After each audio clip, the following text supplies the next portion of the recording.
Hello everyone welcome to Devanchali cooking song माने श्रावण मास चलुची तो मु बेसी परिमाण रे बिना प्याज रसुण रे ही खाद्य तैयारी करुची तो भाविली कि आपन सहित यही रेसिपीटा शेयर करी। आज आम टमाटो आउ सेओर खटा बनवा बहुत ही टेस्टी लगी था सांग माने निहाती ट्राए करेंगे देखिए बहुत ही बढ़िया लगे। तेबे चलते आरंभ करवा यही स्वादिष्ट रेसिपी को वीडियोटी को लास्ट पर्यंत देखते और जब चैनल नुआ अच्छा ताले प्लीज चैनल को सब्सक्राइब करदे निज फ्रेंड रिलेटिव मान सहित शेयर करदे से घरे बनईकी खाईपारे या अन्य किसी दिन में बनई पारे कि प्याज रसुण पकई पारती किंतु मु बिना प्याज रसुण कर चलतु स्टार्ट करवा।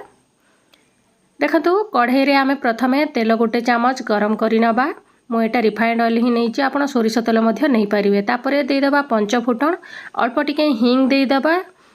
तापर देदेबा अदा आउ कंचा लंकार छेचा बहुत बढ़िया फ्लेवर आसीबो अल्प टिके भृषंग पत्र देदेबा यही सबको किछि समय भाजी नबा यही सब देले बहुत बढ़िया फ्लेवर आसी था निहाती पकईबे। यही समय रे आपण कटा पियाज किंबा छेचा रसुण मध्य देई पारिबे तापर देदेबा एबे लंका गुंड हलदी गुंड देदेबा या किछि समय भाजी नबा फ्लेम को लो रखिबा नहे पोड़ीजिवो तापर देदेबा कटा टमाटो जेतिकी आपण खटा करिवे सेही परिमाण रे सेव आउ टमाटोटा समान परिमाण रे ही नेबे। देखंतु टमाटो मु गोटे कप नहीं से हिसाब रे सेव मध्य सेतिकी ही नहीं एई सब को देदेबा सेव को चोपा छड़े की ही देबे चोपा थले टिके भल लागेनी सेति पई चोपा छड़े की ही पकेइबे। एबे देदेबा स्वाद अनुसार लूण ये सब को आउ थोड़े भल भाव में गोलैकी ढांकुणी लगेदेबा 50% सिझा पर्यंत मझी मझे काढ़ी देखुथिबा।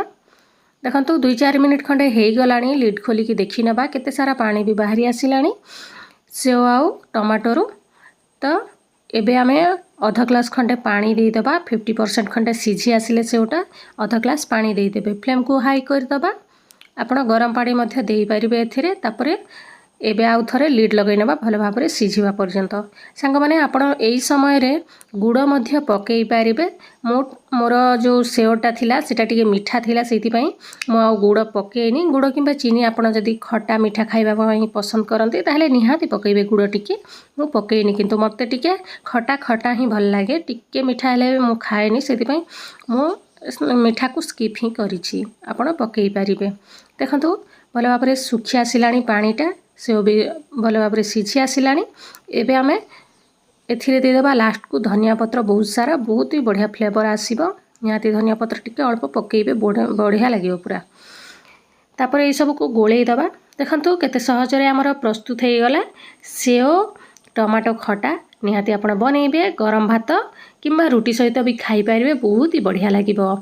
आपण को आउ किसी अन्य रेसिपीर दरकार ही पड़ोनी कि तरकारी पत्रर आउ किसी दरकार पड़ोनी या सहित ही आपण भात खाई पारिबे बहुत ही बढ़िया लगिबो। सांग माने देखिले ना केते सहज रे हमर प्रस्तुत हे गला सेओ टमाटो खटा निहाती घरे बनई कि मते कमेंट बॉक्स रे जणैबे। देखा हो नेक्स्ट वीडियो रे गोटे नुआ रेसिपी सहित। Thank you for watching.